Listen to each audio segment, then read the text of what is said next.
Assalamualaikum warahmatullahi wabarakatuh. Ini adalah minggu ke-9 kuliah lapangan, kuliah TPLB dengan teknik pengelolaan lingkungan berkelanjutan, kode matrikular PKB 2002 dengan judul penilaian kesesuaian lahan untuk tanaman pangan tertentu pada kelas S1, S2, S3, dan N. Tujuan kita adalah agar mahasiswa itu secara manual ditengoknya tanaman, dia paham ini ketika fisika, suhu, hujan, kimianya dapat menentukan ini adalah S1 sesuai S2 kurang agak sesuai S3 kurang sesuai dan N. Kok belum muncul? Udah terekam. Berarti kuliah kita ini laras dengan judul adalah topiknya minggu ke-9 ini tentang penilaian kesesuaian lahan untuk tanaman pangan tertentu pada kelas S1, S2, S3, dan N. Tujuan kita di sini, capaian pembelajarannya,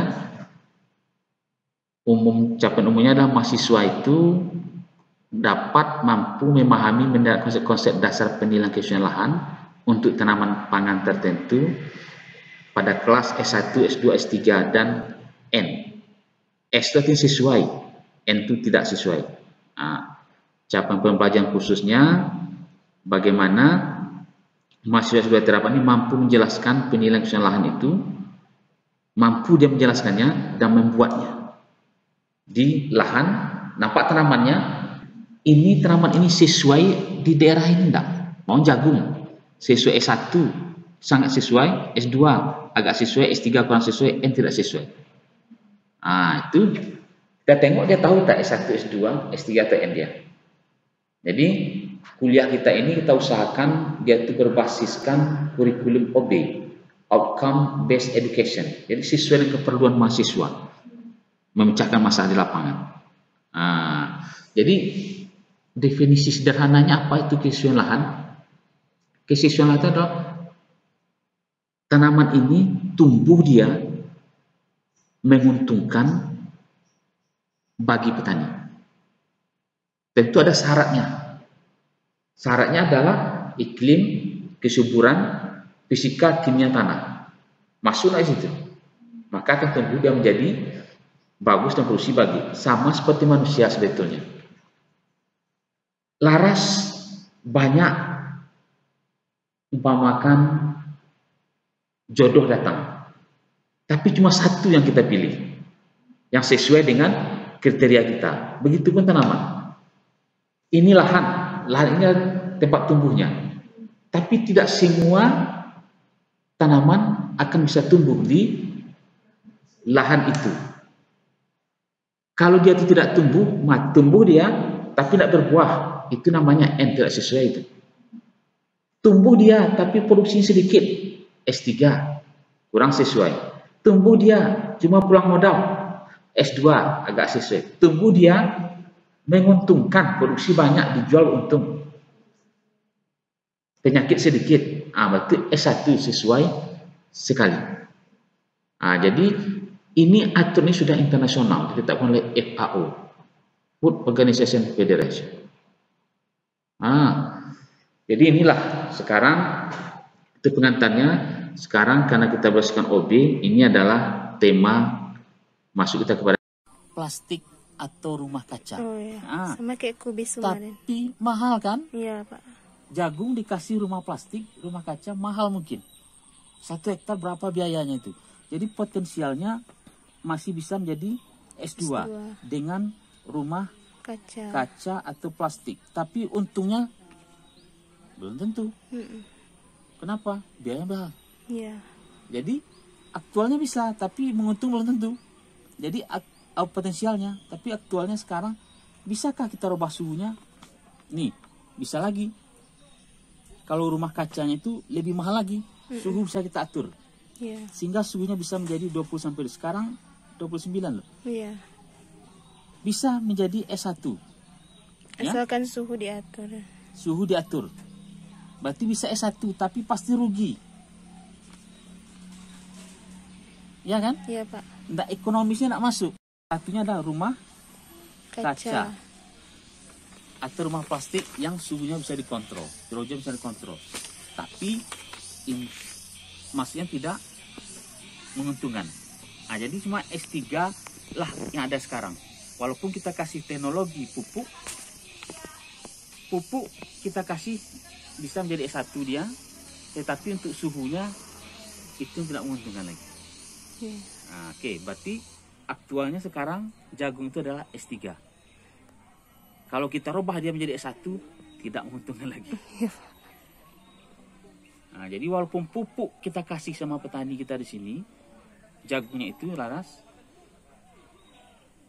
tetap kalau pupuk kita kasih, dia itu tetap juga S3. Kenapa? Pupuk kan merubah menjadi S1 dia, tapi suhu kan tidak bisa dirubah oleh pupuk. Iya.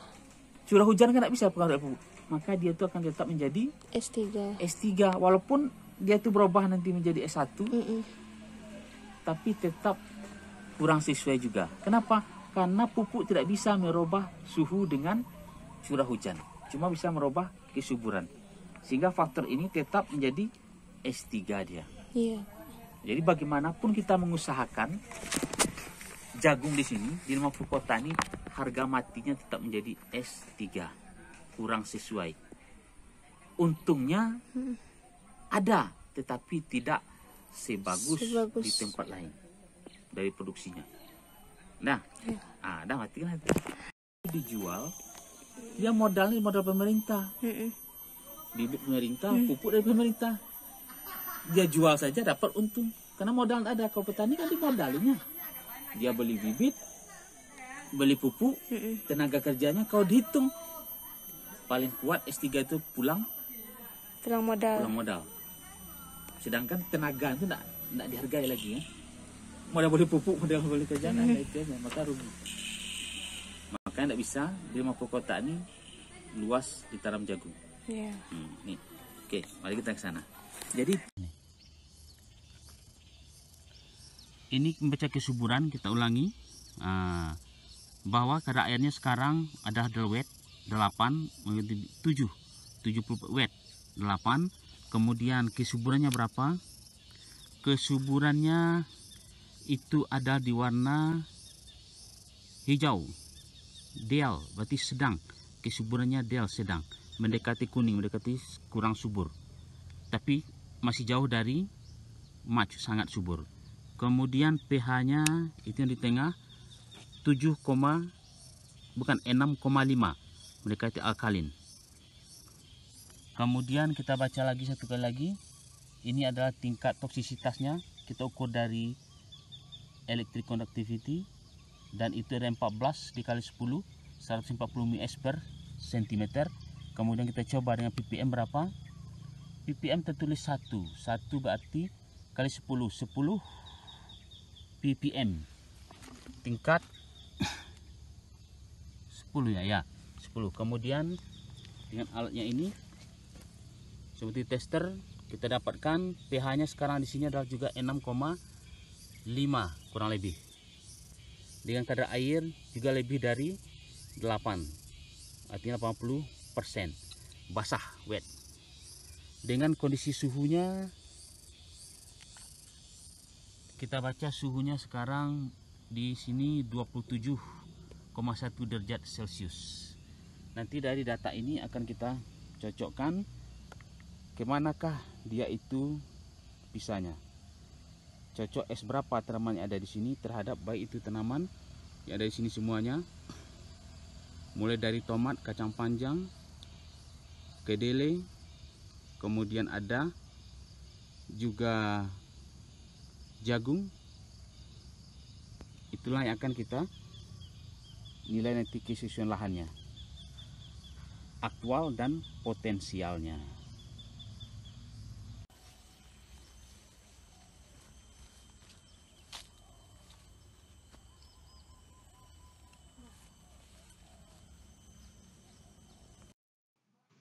Ini adalah kesesuaian lahan dari Kubis, di mana dampak perubahan iklim di Kabupaten 50 Kota tanggal 2 Mei 2020 kita mengukur suhunya di Kebun Percobaan Petani pagi jam 9 2.70 derajat Celcius, siangnya 2 sore jam 3.30. Sedangkan data dari BMKG 50 tahun terakhir ini mereka hanya menulis 20,3 sampai 22,8.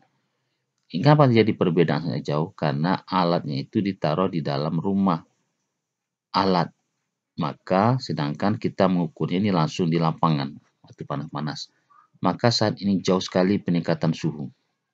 Ini adalah bukti bahwa dampak perubahan iklim itu telah merubah kubis itu yang dulu itu bisa S1, sekarang karena berubah suhu menjadi S2 dia. Begitupun curah hujannya menjadi S3. Walaupun yang lain itu menjadi S1, kesimpulannya adalah antara S2 dan S3. Kubisnya ada di Kabupaten Mampu Kota ini.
Jagung gitu juga. Karena perubahan iklim sekarang berubah. Dulu dia S1, sekarang dia berada kisaran menjadi S2 dan S3. Ini adalah percobaan tanaman jagung ada di Politeknik. Begitupun untuk kacang panjang. Dulunya itu sebelum pemanasan global ini S1, sekarang dia berubah menjadi S3 kacang panjang. Maka kacang panjang itu nggak banyak hasilnya. Ada, kita lihat nanti videonya.